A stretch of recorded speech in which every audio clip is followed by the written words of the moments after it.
Radio-Média, son employeur à l'époque, par la journaliste Brigitte McCann du Journal de Montréal. Elle lui réclame 125 000 $ pour des propos qu'elle qualifie diffamatoires de Jean Lapierre à la suite de sa série de reportages sur le mouvement raélien. M. Lapierre aurait laissé entendre que Mme McCann aurait eu des relations sexuelles avec un garde du corps de Raël. Alors, ils seront de retour au Palais de justice, la Journée des femmes, le 8 mars. Du nouveau dans l'affaire de la voiture qu'on avait vue plonger dans la rivière Richelieu. La Sûreté du Québec a fermé aujourd'hui un tronçon de la route 112 pour sortir de l'eau la voiture qui avait plongé dans la rivière. C'était le 26 janvier dernier. Le corps de la conductrice, toutefois, n'a jamais été retrouvé. Jean-François Guérin, ça faisait déjà quelques jours qu'on préparait cette opération. Oui, en fait, on avait repéré la fourgonnette Dodge Ram au fond de la rivière. On la voyait dans l'eau. Il fallait trouver le moyen d'y accéder parce qu'il y a toujours la problématique des glaces et des forts courants. Donc, on a évalué ça depuis quelques jours. Et la Sûreté du Québec, qui coordonnait un peu tout ça, a fait appel à une entreprise privée. Vous voyez ces plongeurs qui font partie d'une entreprise, qui sont habitués, rompus à ce genre d'opération-là, qui sont donc sautés dans la rivière Richelieu, sont allés attacher des câbles après le véhicule et en début d'après-midi, finalement, on commençait à hisser le véhicule en dehors de la rivière Richelieu. Vous allez voir d'ailleurs, véhicule lourdement endommagé à la suite de cet accident survenu lundi dernier. Une opération donc qui aura pris en tout et pour tout environ 4 heures. La Sûreté du Québec avait un mandat de perquisition, évidemment, à faire des expertises sur le véhicule. Jean-François, on vient de voir des images. Ce sont les proches de la victime qui ont assisté à l'opération. Exactement. Son mari, je crois. Oui, le conjoint de Mme Lalonde qui était là, son fils également, des membres de la famille qui tenaient à être là. Pour eux également, c'est important. D'abord, c'est la première preuve tangible qu'il s'agit bel et bien, parce qu'on a beau dire que c'est elle. Oui. Je veux dire, il n'y avait pas de preuve. Là. On a le véhicule en main. C'est vraiment la première preuve tangible, comme quoi c'est bel et bien elle qui est impliquée dans l'événement de la semaine dernière. Et pour eux également, c'est important, parce qu'ils veulent prouver que ce n'est pas sa conduite ou l'état du véhicule qui est en cause. On a des doutes, évidemment, sur l'état de la barrière là, de ce pont. Mais vous allez l'entendre dans l'extrait qui va suivre. Pour le conjoint de Mme Lalonde, c'était une étape, mais c'est pas l'étape la plus importante. Moi, le principal, c'est vraiment qu'il retrouve mon épouse, qu'elle puisse sortir de l'eau, afin qu'on puisse tourner la page. Que pour l'instant, là, on ne vit plus. Là. Il n'y a plus rien qui fait. Il n'y a pas de certificat de décès. Il n'y a rien qui se passe. Là. Ça fait que tout est gelé. Puis pour l'instant, là, jusqu'au printemps, on ne peut plus rien faire. Là.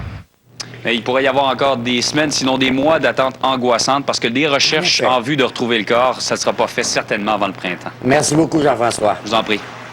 Il y a quelques semaines, on avait à cette table le représentant de délateurs qui accuse des policiers de corruption. Bien là, on peut parler d'une grosse victoire pour ces délateurs. À regagner, c'est le ministère de la Sécurité publique qui va créer une unité d'enquête pour faire toute la lumière là-dessus. Oui, le ministre Jacques Chagnon de la Sécurité publique qui a annoncé la nouvelle aujourd'hui. Il s'agit d'une unité mixte. Alors, il y aura 7 enquêteurs de la GRC, de la Sûreté du Québec, de la Police de Montréal, et on aura même une procureure qui vient directement du ministère de la Justice qui va les aider, qui va les superviser. Les premiers résultats, on devrait les avoir à la fin de l'été. Celui que vous voyez, c'est le délateur Jim Boivin, qui est presque devenu un justicier masqué. Il a remis encore une fois aujourd'hui au gouvernement et à Jean-Pierre Charbonneau, le député de l'opposition, une autre cassette avec des allégations de corruption. Alors, sur la cassette, aujourd'hui, c'est une dame, femme d'un délateur, qui dit qu'il y a eu des choses pas très, très correctes de la part de la police. Donc, ce sont de très, très graves accusations. Et le ministre Chagnon a décidé de prendre le taureau par les cornes. Mais même si les délateurs demandent une enquête publique, il n'y en est pas question. Ça va être uniquement une enquête de police, comme le dit le ministre Chagnon. Bien, on ne peut pas faire une enquête publique d'une enquête policière. C'est une enquête policière qu'il faut faire. C'est des allégations qui sont parfois criminelles. Alors, il faut investiguer pour savoir s'il y a des preuves qui sont en place. On ne fait pas ça. C'est pas télé-réalité, là. Est-ce qu'on donne un temps précis à ces enquêteurs pour mener, mener cette enquête? M. Chagnon parlait des premiers résultats à la fin de l'été, mais ce que disent les délateurs, c'est qu'il y aura d'autres révélations au cours des prochaines semaines, des révélations, nous dit-on, qui pourraient compromettre un important procès, celui des bandidos, qui se poursuit présentement à Laval. Merci, Harold. À plus tard. Au revoir. La couronne au procès de Robert Gillet demandait au juge sa récusation. Elle se fait plutôt servir une autre bonne leçon. Et il n'y aura pas de voyage en Afghanistan pour les soldats drogués de Valcartier.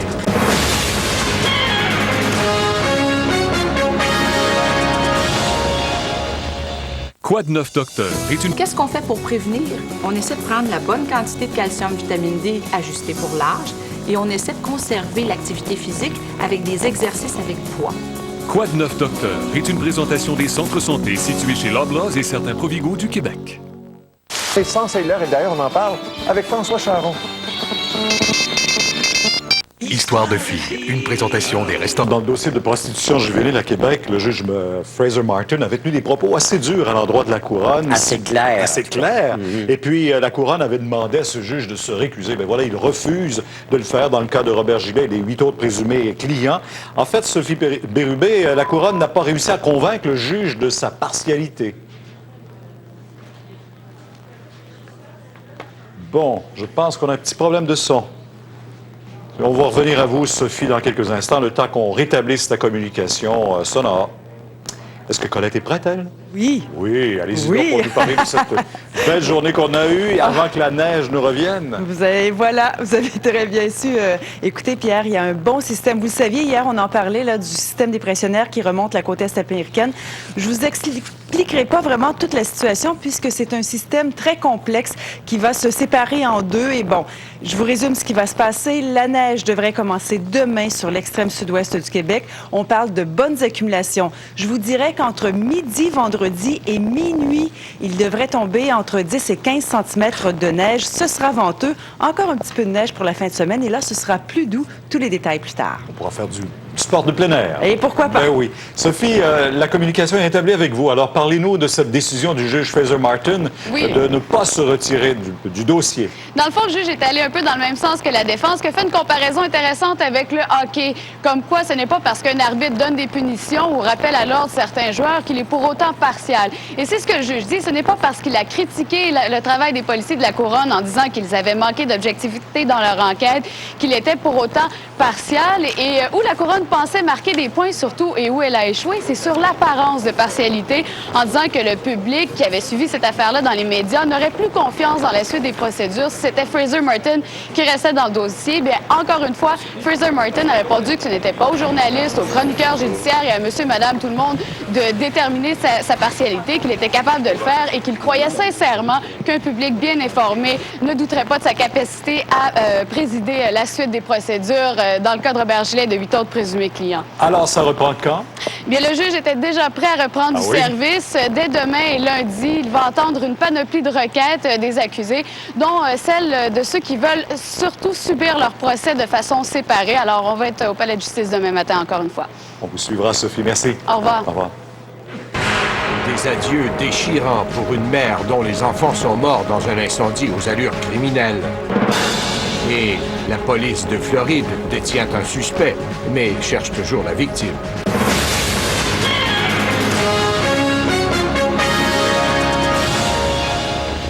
Il était une fois un vilain personnage qui inventa les taxes. Pas besoin de dire qu'il n'était pas populaire. Tous avaient espéré que ces taxes seraient temporaires, mais des siècles plus tard, nous les payons toujours. Au lieu d'attendre un changement soudain dans l'univers, nous avons créé l'événement Dodge Caravan. Vous économiserez l'équivalent de la TPS et de la TVQ à l'achat de n'importe quel modèle Caravan et Grande Caravan 2004, édition anniversaire ou équipé d'un lecteur DVD. Épargnez gros sur la mini-fourgonnette la plus vendue au pays. En économisant l'équivalent de la TPS et de la TVQ à l'achat d'une Dodge Caravan, tout le monde est heureux, sauf l'homme qui, jadis, inventa les taxes. Profitez de l'événement Dodge Caravan dès maintenant. Fin. Bonjour! Il faut toujours retourner à la famille. Je peux t'assurer qu'ils ont tout pour réussir. Ils avaient tout pour vivre le rêve américain. Ça, c'est ton arme. Avec ça, tu marcheras vers la gloire. Une famille pas comme les autres. Tu ne peux plus les frapper maintenant. La destinée des Jackson est plus grande. La famille Jackson en rafale. Ce jeudi et ce vendredi 20h à TVA.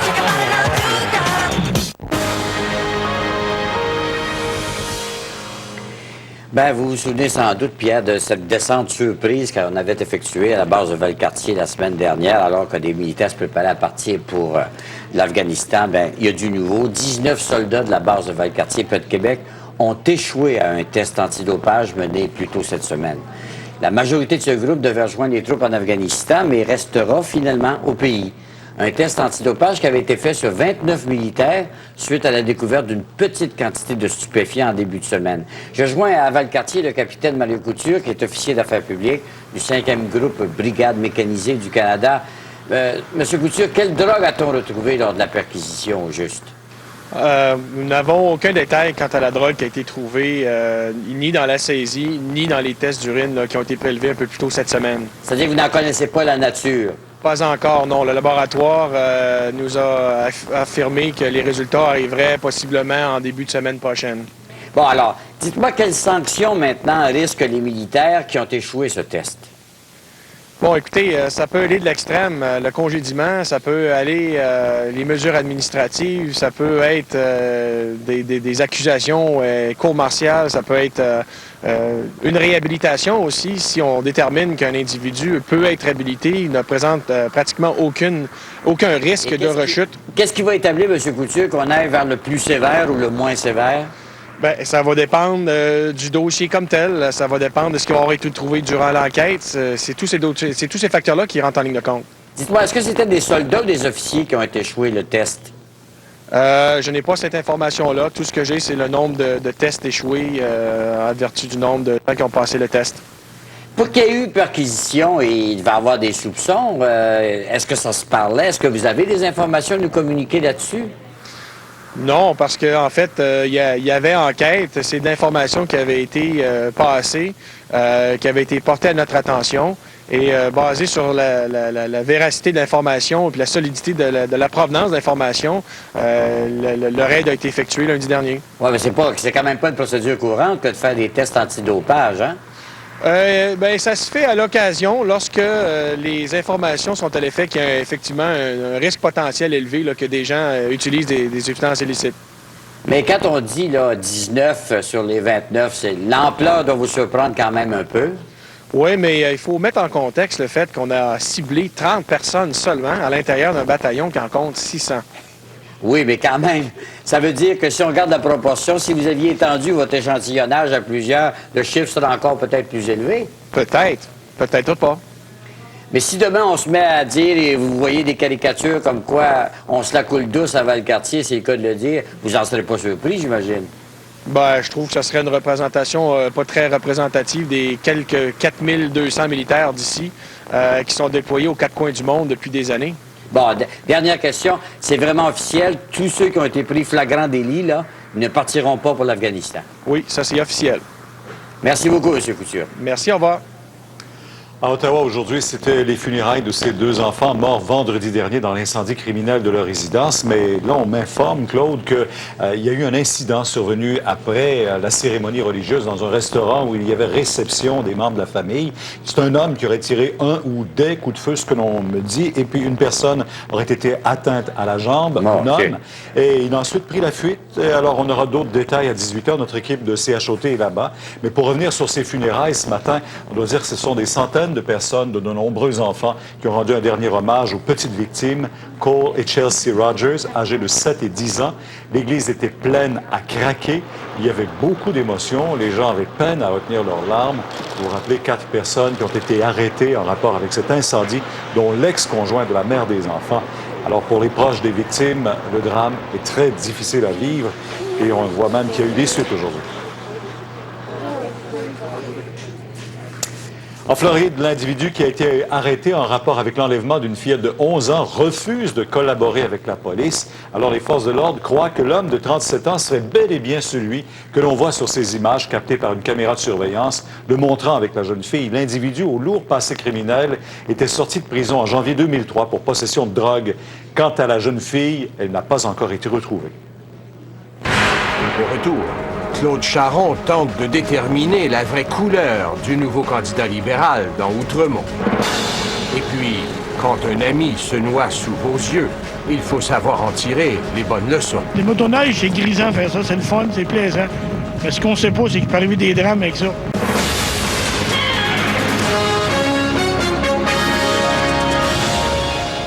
J'ai choisi le PEI parce que ça m'apportait un bon... Les bons magasins. À 17h25, le commentaire de Claude Poirier. Claude, c'est pas la première fois. Vous aviez soulevé ça vous-même, le cas de ces délateurs qui dénoncent des policiers véreux.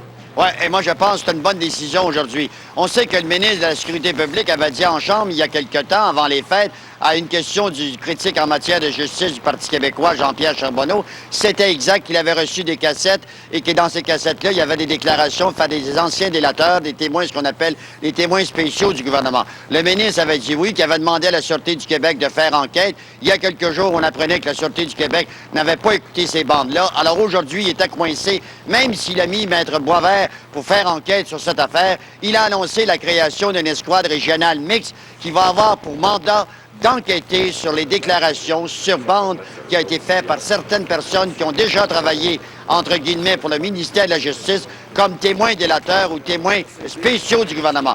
Et ce qui est intéressant, Pierre, dans tout ça, c'est que cette escouade-là va être composée d'abord de 2 membres de la Gendarmerie royale du Canada, 2 policiers de la police de Montréal et 3 policiers de la Sûreté du Québec. Mais ce n'est pas n'importe quel policier. C'est ça qui était très important. Ce sont des policiers qui sont appelés dans le passé à enquêter puisqu'ils font partie des bureaux des enquêtes internes de ces corps policiers. Donc, on sait que les enquêtes internes répondent directement au directeur de police de chaque corps policier. Il y aura également un point important, c'est un avocat de Québec, Maître Lebel, qui est considéré comme un excellent juriste.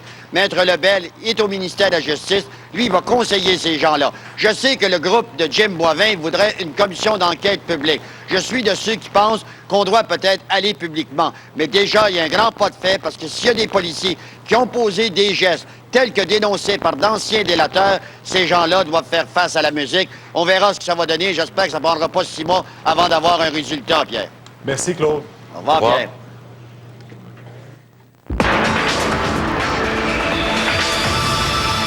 On ne peut pas dire que c'est une très grande surprise. Beaucoup de gens s'en doutaient. C'est maintenant officiel. Jean Lapierre revient en politique et deviendra l'homme fort des libéraux de Paul Martin au Québec. Il est avec nous. Jean, soyez le bienvenu. Merci. Jean, dites-moi, la critique, le commentaire qu'on entendait le plus souvent depuis l'annonce ce matin, c'est opportunisme. Les gens disaient, il sait toujours se placer du bon côté, puis il sait toujours se retirer quand c'est pas rentable, aller faire un peu d'argent, puis là, il retourne parce que là, il sait qu'il va avoir un portefeuille intéressant. Mais Claude, vous connaissez la politique comme moi et vous connaissez les mondes des médias. Je pense que l'opportunité est beaucoup plus du côté du monde des médias. Moi, si j'ai décidé de revenir à la politique, c'est parce qu'il y a une occasion de servir. Franchement, dans mes ambitions personnelles, je voulais boucler ma boucle un jour, peut-être à 55 ans, où tu dis, on donne le dernier coup. J'ai toujours dit, moi, il y a 2 moments pour faire de la politique. Quand on est jeune et qu'on n'a rien à perdre, ou quand on est plus vieux et qu'on a tout à donner. Sauf que là, j'arrive dans des circonstances où le premier ministre Martin me dit, Jean, j'aimerais que tu viennes servir avec moi, j'aimerais que tu sois lieutenant québécois, et en même temps, que tu puisses nous aider à bâtir une équipe, premièrement, puis ensuite, livrer la marchandise. Jean, si ce n'est pas d'opportunisme, alors expliquez-moi pourquoi, par exemple. À un moment, vous avez cru dans vos convictions, si c'est ce genre de convictions dont on parle, qu'il fallait quitter le Parti libéral et aller du côté du bloc qui se créait à ce moment-là, qui n'est pas le bloc qu'on connaît maintenant, j'en conviens avec vous. Mais ces convictions qui vous avaient conduit là, c'était celle de l'échec du lac Meech, hein? Oui. Il n'y a rien qui dit que le lac Meech va être réparé maintenant. Au contraire, autant à Québec qu'à Ottawa, on dit qu'on ne veut plus toucher à ça. Puis vous, le premier ce matin, vous l'avez répété encore. Donc, ça vous fait plus rien que le lac Meech ait échoué maintenant? Mais il y a 12 ans, j'étais enragé. On ne peut pas dire aujourd'hui, franchement, il faut en revenir. Ça ne donne rien de bouder le restant de nos jours. La seule chose, c'est que ceux et celles qui étaient responsables, que je tenais pour responsables de l'échec du lac Meech, notamment M. Chrétien, notamment des gens autour de lui, ils sont plus là. Oui, mais est-ce qu'on va corriger ce qui vous avait choqué à l'époque? Corriger, à ce moment-ci, réouvrir le dossier constitutionnel, je ne crois pas. Et je ne vois pas pourquoi on le ferait, parce qu'il n'y a pas de demande Vous du n'y Québec. tenez plus, autrement dit, vous n'y tenez plus. Je me dis, est-ce qu'on est capable, pratico-pratique, de livrer la marchandise? Il y a un gouvernement à Québec qui a des choses, il y a surtout une population qui a des besoins, et je ne m'enfargerai pas dans le dossier constitutionnel pour ressortir encore une fois. Donc, c'est pas important, là. C'est devenu pas important. Ce qui vous avait un jour fait rompre avec votre famille, aujourd'hui, vous vous en foutez comme vous êtes première C'est chemise. pas ça. C'est parce que le dossier constitutionnel n'est plus une priorité, ni pour moi, ni pour les Québécois à ce moment-ci. Non, je parle de vos convictions. Oui, mais je comprends, mais on n'est pas pour radoter le restant de nos jours. Vous, j'imagine que pourquoi vous vous êtes battu il y a des années, ici, vous faites une nouvelle job. Moi, là, je me dis, le Québec a besoin d'un groupe d'hommes et de femmes pour prendre sa place à Ottawa. On veut que le système fonctionne. On a un gouvernement qui veut collaborer. Et là, la Constitution, on n'est pas mûr pour ça à ce moment-ci. Je ne vois pas de consensus au Canada. Je ne vois pas de consensus au Québec sur la Constitution. Donc, réglons les problèmes pratico-pratiques. Il y a des problèmes pratico-pratiques dans tous les domaines. Regardez, en santé, Paul Martin parlait de la nécessité. Le fédéral met beaucoup de conditions en vertu de la loi canadienne sur la santé, mais passe pas nécessairement à la caisse comme il devrait. Et il y a des choses qui doivent être modifiées dans tout le système à travers le pays. C'est en train de craquer de partout. Que ce soit l'accès à l'éducation postsecondaire, que ce soit les infrastructures, on est à Montréal. Regardez l'état des infrastructures. Et là, vous pataugez à plein d'incompétences provinciales. Pas Dans du les tout. 3 exemples que vous avez donnés, Ouais, là, mais- c'est Québec qui doit s'en occuper. Certainement, avec des ententes, mais on sait que la Ville de Montréal n'a pas les moyens, juste avec la taxe foncière, de continuer d'entretenir. Regardez le métro. Il n'a pas été renippé depuis 1977. Regardez l'état du réseau d'égouts d'aqueduc. Regardez les rues. Il faut trouver des solutions nouvelles en respectant les juridictions provinciales. Ça, c'est une chose que mon passage au Bloc m'a donné. Ça m'a certainement renforcé dans le nationalisme qu'on peut développer. Une dernière question avant qu'on se quitte. Est-ce que vous avez peur ou pas peur que des déclarations, des commentaires que vous avez fait abondants pendant 12 ans de temps viennent vous hanter bientôt? Non. Je vais vous dire franchement, ce que j'ai dit, je l'ai dit avec abondance du cœur et je suis le même homme aujourd'hui. Je vais vivre avec ça. Là, si la loupe va être sur vous, là, c'est pas vous qui allez analyser, c'est les autres qui vont analyser vos propos. On change de bord. C'est bon, merci. On aura Merci l'occasion de beaucoup, vous voir Jacques. parce que la campagne électorale va être longue, j'ai l'impression. C'est déjà parti. Merci. Merci. Jeudi soir dernier, il y a un motonogiste qui plongeait dans les eaux glacées du lac des Deux-Montagnes. Le corps de Samuel Samuelson, 58 ans de Montréal, n'a d'ailleurs toujours pas été retrouvé. Et le lendemain, vous vous en souvenez, plusieurs même avaient soulevé, comme la Fédération, par exemple, des clubs de motoneigistes du Québec, que c'était là la preuve que de plus en plus de motoneigistes sont téméraires, vont sur les glaces au moment où c'est très fragile. Cette déclaration a fait bondir celui qui accompagnait M. Samuelson le soir de ces événements. Hélène Drainville, vous avez rencontré Paul Hudon aujourd'hui. Il en a gros sur le cœur. D'abord, Pierre, c'est un homme encore sous le choc que nous avons rencontré. Monsieur Hudon, en plus de pleurer son ami, se dit très choqué des propos tenus par l'Association des motoneigistes du Québec. Comment, dit-il, quelqu'un peut parler de témérité sans même avoir pris la peine de prendre le téléphone et de dire qu'est-ce qui s'est passé vraiment, de demander aux principaux concernés qu'est-ce qui s'est passé vraiment. Monsieur Hudon explique cette tragédie-là par le manque de signalisation qu'il y avait ce soir-là. Aujourd'hui, nous sommes retournés avec lui sur les lieux. Une entrevue émouvante. Voici ce que ça a donné, Pierre.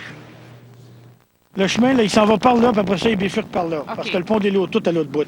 Alors, fait que là, nous autres, on s'en revenait. Oui. Puis sauf que ça, puis là, ça poudrait, mais là, on l'avait dans le dos. Mais là, quand on est arrivé ici, là, d'après moi, on a passé entre deux poteaux, on les a jamais vus.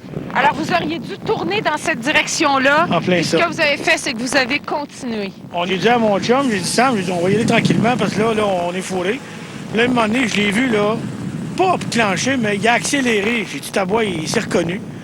Puis là, à un moment donné, là, il roulait. Là, j'ai vu la lumière allumée. Puis après ça, plus de lumière. Qu'est-ce qui s'est passé? Vous vous êtes avancé, puis là, vous avez vu... La lumière, lui, il était disparu. Là, je l'ai vu patauger dans... J'ai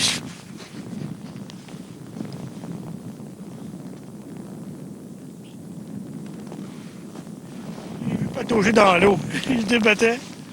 Je disais, j'ai dit, Sam, enlève ton casque. Puis j'ai dit, Christy, moi, j'avais une corde à peu près. J'avais une corde dans mon skidoo d'à peu près 25-50 pieds. Fait que là, j'ai lancé la corde, mais d'après moi, il l'a jamais vu parce que la corde est tombée bien proche de lui. Puis quand j'ai voulu relancer la corde une deuxième fois, là, la corde a arrêté à peu près, je dirais peut-être une quinzaine de pieds en avant de lui. Puis là, je l'ai vu couler. Est-ce qu'il vous a dit quelque chose? D'après moi, il n'était pas capable de parler. Vous savez que tomber dans l'eau un soir, là... Qu'est-ce que vous avez fait? Vous avez appelé les secours tout de suite? J'ai vu, là, j'ai dit ça, mais il m'a revenir. Là, je me suis en allé au Centenaire, parce qu'il y avait bien du monde là-bas. Là, j'ai dit, y a-tu un téléphone ici? Là, j'ai dit, là, appelez la police, là, mon chum. J'ai dit, mon chum est dans le lac à l'autre bout. Fait que là, ils ont appelé les secours. Ce que vous dites, c'est que cette signalisation-là, elle n'était pas là la semaine dernière. Que non. Ils en auraient rajouté depuis l'accident. Ben là, écoutez, là, je les comprends. J'aurais fait pareil, moi aussi. C'est mieux d'en mettre plus que pas assez dans mon livre à moi. C'est ce qui s'est passé dans votre cas, il y en avait pas assez, selon vous. Écoutez, moi, je déduis que ça. Puis je suis pas tout seul à penser ça. Tout ce que je souhaite, là, je veux pas lancer de roche à personne, moi. Mais tout ce que je veux, c'est peut-être d'éviter un autre qui se pitche à l'autre bout, par exemple. Ça serait peut-être le fun, ça, qu'il n'y en aurait pas d'autres, là. Qu'est-ce que vous répondez à ceux qui disent que vous avez peut-être été téméraire? Non, c'est pas vrai. Puis surtout en skidoo, c'est dangereux. C'est vrai qu'il y en a beaucoup de la témérité. Ça, je vous le concède. Mais j'embarque pas dans cette catégorie-là. Puis quand je vois le président de l'Association des motoneiges du Québec là, mentionner, ou son acolyte, là, dire que tous ceux qui se tuent ou qui se noient dans la motoneige, c'est tous des téméraires. Mais il pourrait peut-être y penser par deux fois avant de dire des niaiseries de même. Parce qu'à un moment donné, ça pourrait arriver à un de ses proches, puis il va trouver ça bien moins drôle.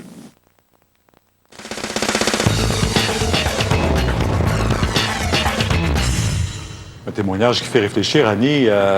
JE Extra, vous vous penchez ce soir sur la signalisation. Qui est responsable de cette signalisation sur les sentiers? Et est-ce qu'on a des recours si on pense qu'il y a eu négligence? Mais premièrement, ce sont les clubs de motoneige qui sont responsables de la signalisation des sentiers. Vous savez, au Québec, on a 33 500 kilomètres de sentiers répartis dans 13 régions du Québec. On compte environ 230 clubs de motoneige et ce sont eux qui sont responsables de la signalisation et de l'entretien des pistes aussi. Donc, si l'on croit qu'il y a eu négligence dans la signalisation ou l'entretien, c'est le club de motoneige qui est responsable de cette portion de territoire où a eu l'accident qui peut être poursuivi. Mais comme toujours, on doit cependant prouver, démontrer qu'il y a eu négligence et que cette négligence a causé le préjudice. Et ça, c'est pas tout le temps facile. Deuxièmement, la signalisation sur le sentier a autant force de loi que celle que l'on retrouve le long de la route. Celle que l'on retrouve le long des sentiers de motoneige, elle est régie par la loi sur les véhicules hors route du ministère des Transports. Donc, on doit autant respecter les panneaux que vous voyez le long d'un sentier de motoneige que ceux que vous voyez quand vous conduisez une automobile. Troisièmement, ce sont les policiers et les bénévoles qui appliquent la loi. Vous avez les policiers de la Sûreté du Québec qui peuvent patrouiller les sentiers. Vous avez aussi les policiers municipaux qui peuvent patrouiller les sentiers et qui font respecter le code de la route sur les sentiers. Ils donnent évidemment des constats d'infraction, mais ils sont aussi aidés par 1800 agents de surveillance qui sont nommés par la Fédération des motoneigistes du Québec, mais qui sont formés par la Sûreté du Québec. Par contre, ces gens-là n'ont pas le pouvoir d'émettre des constats d'infraction, mais quand ils sont témoins d'une infraction, ils peuvent apporter cette information-là à la police et la police, le policier, peut uniquement, basé sur le témoignage de l'agent, émettre un constat d'infraction. Merci, Annie. Au revoir. Au revoir.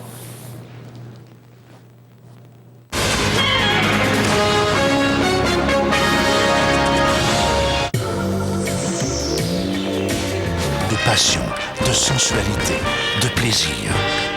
Pays de tous les extrêmes. Pour voir et comprendre la peur et l'angoisse. La compétition va être bien forte. On va travailler fort. Voyez de l'intérieur des concurrents qui sont prêts à risquer l'impossible. Voyez les coulisses de Facteurs de risque, ce lundi 21h à TVA. Une présentation de Pontiac et d'ameublement Tanguay.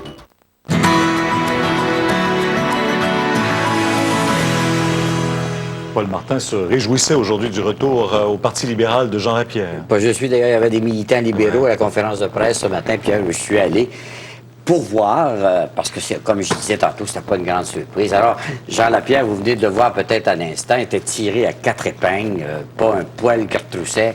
Il avait l'air d'un premier communiant ce matin. Si on n'avait pas su qu'il avait déjà essayé plusieurs balustrades et que celle-ci n'en était qu'une parmi d'autres, on lui aurait donné le bon Dieu sans confession. Bon, moi, je ne doute pas que ce grand parleur sera d'une utilité certaine à la machine libérale québécoise. Vous allez me dire, il n'y en avait pas besoin, ils sont déjà premiers depuis plusieurs mois dans les intentions de vote et dans le nombre de députés élus au Québec. Mais on a toujours besoin d'un politicien né comme Jean Lapierre. C'est un gars qui aime haranguer et séduire ses auditeurs. Il sait quoi dire de chacun, en bien ou en mal, se trompe rarement de cible pour ses compliments ou pour ses flèches. Si on dit de lui qu'il a des amis partout et un carnet d'adresses où abondent les millionnaires, ben c'est qu'il a travaillé fort à se faire accepter d'eux. Alors, c'est sûr qu'il aimait parler au micro ou à la caméra, même si les codes d'écoute devaient le décevoir sûrement. Mais il le dit ce matin devant les journalistes, le contact avec le monde lui manquait. Et il est visiblement heureux de retrouver le terrain, comme il nous disait. Alors attention, là, dans les clubs d'âge d'or et les centres commerciaux, il y a une puissante machine à donner des becs qui vient d'être lâchée douce. Paul Martin a déjà fait de Jean Lapierre son lieutenant au Québec. En clair, ça veut dire qu'il doit repousser le Bloc québécois à sa plus petite expression et ne lui laisser littéralement que la peau et les os à la fin de la campagne électorale. C'est un gars qui peut le faire, mais la résistance nationaliste, à mon avis, va se durcir plutôt que de ramollir quand la date des élections va se rapprocher. Jean Lapierre ne devrait donc pas promettre mer et monde à ceux qui l'accueillent aujourd'hui comme un enfant prodigue. Il serait le premier à expliquer dans un de ses fameux commentaires auxquels il nous avait habitués que le Québec est ainsi fait, que son envie de suivre le reste du Canada est permanente, mais que la nécessité d'afficher sa différence l'est encore plus. Moi, je ne crois pas que son court passé bloquiste va lui être nuisible. Son explication que le Bloc était alors une coalition circonstancielle après l'échec de Mitch tient la route, à mon avis, et le Bloc ne réussira pas à en faire un plat. Son plus grand adversaire est peut-être en lui. Quand ce matin, il s'autoproclamait le commentateur le plus influent au Canada et qu'il était fréquent à Ottawa, nous disait-il comme exemple, de voir 3 ou 4 limousines ministérielles stationnées à la queue leu-leu à l'heure de son commentaire matinal, parce que, nous a-t-il expliqué, il n'y a que dans les voitures qu'on puisse capter ces cassés dans la capitale canadienne. Ben, disons que la nouvelle coqueluche libérale ne s'est pas alors étouffée avec son humilité. Vous avez une nouvelle importante à nous communiquer.